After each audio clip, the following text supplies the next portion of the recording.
Welcome to the Death Row and Executions channel. My name is Paco Rivera and I do presentations on an execution that will be taking place soon, including a story on what got the condemned death row inmates sentenced to death. You can also follow me on Facebook for updates and more death row news. There will be a link to my Facebook in the description below. Also check out my other channel, The Maximum Sentence, where I cover a recent crime and conviction. There will also be a link for that. The story I'm going to tell you about today is very interesting mostly because one of the victims who was killed during a store robbery happened to be quite famous for a while during the late 70s after Elvis Presley died and throughout the 80s. And that is because a lot of people thought that he was in fact Elvis Presley, who had died in 1977. Now, I grew up during the times of Elvis Presley. I bought all his music and I saw all his movies, but I'll admit that I had never heard of this man before. He was born as James Hughes Bell in 1945 and later changed his name to James Hodges Ellis, known more as Jimmy Ellis. After Elvis Presley died, there were thousands, maybe millions of people throughout the world with all these conspiracy theories that Elvis had faked his death and that he was still alive. There were constant reports of sightings of Elvis.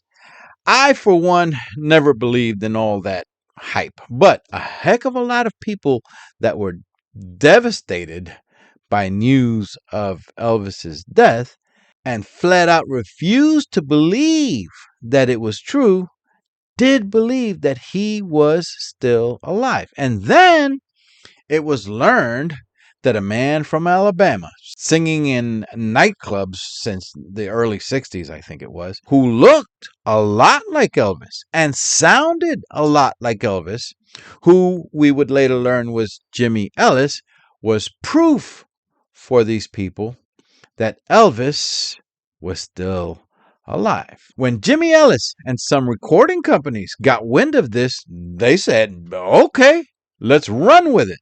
So Jimmy Ellis began performing on stage, always wearing a mask, and calling himself Orion. And if people want to believe that he's Elvis, so be it. His concert venues were packed to the max for quite a while. The whole scam made a ton of money.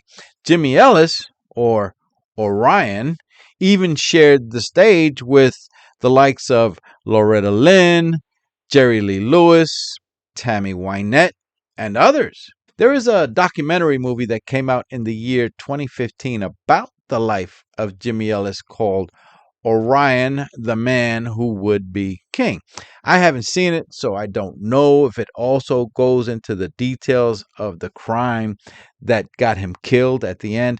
But if you want to know about his life and career as an Elvis Presley impersonator in general, it's probably a good movie to watch. Now, after about 1987, the fake Elvis, or Elvis impersonations, began to wear off with the general public, and Jimmy Ellis's career had faded away. According to one report, and I quote, "The novelty of his act wore off." Jimmy Ellis later in life began dating a girl named Elaine Thompson, and they opened a pawn shop together in Orrville, Alabama. Some reports say that the pawn shop was actually located in Selma, Alabama, so I'm not sure exactly which town. Elaine was about 9 years younger than Jimmy. They later married, and some years later, they divorced. But apparently, they must have remained friends because they continued operating the pawn shop together. By the year 1998, they also had an assistant at the pawn shop named Helen King, who helped them run the pawn shop. Jimmy was 53 years old by this time, and his ex-wife, Elaine, who was also working at the store, was 44. I don't have an age for the assistant, Helen King. On December 12th, 1998, a 21-year-old man named Jeffrey James Lee entered the store while Helen King was behind the counter, and he asked her to let him see some wedding rings. Now, Helen King would later testify at trial, which is how we know this. Helen said that Lee had told her that he didn't have any money on him at the time and was going to his grandmother's house to get some money, and that he would return to have a look at those rings. Jeffrey Lee returned a short time later and went into the store pointing a sawed-off shotgun. And without any hesitation, after entering the store, he began shooting. He first shot Jimmy Ellis, and then Jimmy's ex-wife, Elaine. And he then shot Helen King. Now, Helen realized that she wasn't mortally wounded, but she threw herself on the floor and pretended to be dead. She then heard the shooter, totally frustrated and practically fighting with the cash register, trying to get it to open. And she heard when he threw it on the floor of the pawn shop and then quickly left through the store's door without taking anything with him. So Helen then got up from the floor and rushed over to the door and locked it. She then went to a telephone and called 911. And while she was on the phone, she saw that the shooter had accidentally left his shotgun lying on the counter. She then looked up and saw Jeffrey Lee outside, returning quickly to the door, and he was trying to open the door, but he couldn't get the door to open. So a short time later, he gave up and left. The idiot forgot his shotgun in the store. As it turns out, Jeffrey Lee got into a car with two accomplices, 19-year-old Andre Darren Lee, who happens to be the shooter's brother, and Jerry Dwayne Johnson, a 17-year-old who is his cousin.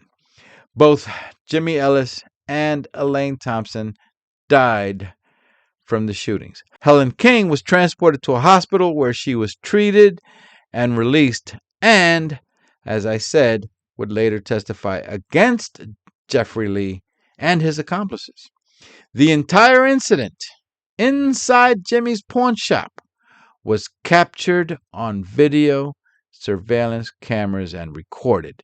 And as luck would have it, some police recognized Jeffrey Lee from the videos, and the hunt was on. Police later found Jeffrey Lee in a motel about 30 miles outside of Atlanta, Georgia. A little less than 2 years later, in April of the year 2000, Jeffrey Lee was convicted of the murders of Jimmy Ellis and Elaine Thompson, and also convicted of the attempted murder of Helen King.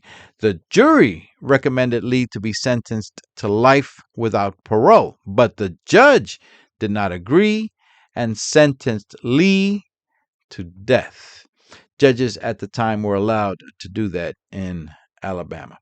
With regard to the two accomplices, who I believe never left the getaway car during the shooting, Andre Darren Lee pleaded guilty to murder charges and received a sentence of life in prison. Jerry Dwayne Johnson, the 17-year-old cousin of the Lee brothers, was also charged with capital murder. He also pleaded guilty to a lesser charge to avoid the death penalty and was sentenced to life in prison. I was unable to determine the current status of the brother and cousin in Alabama's Department of Corrections database, so I don't know if they were released or dead. Please go ahead and hit the subscribe button for more of these death row and upcoming execution stories so that you're alerted when the next one comes out.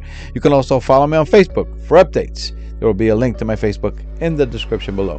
My name is Paco Rivera. Thank you for watching. Take care and bye for now.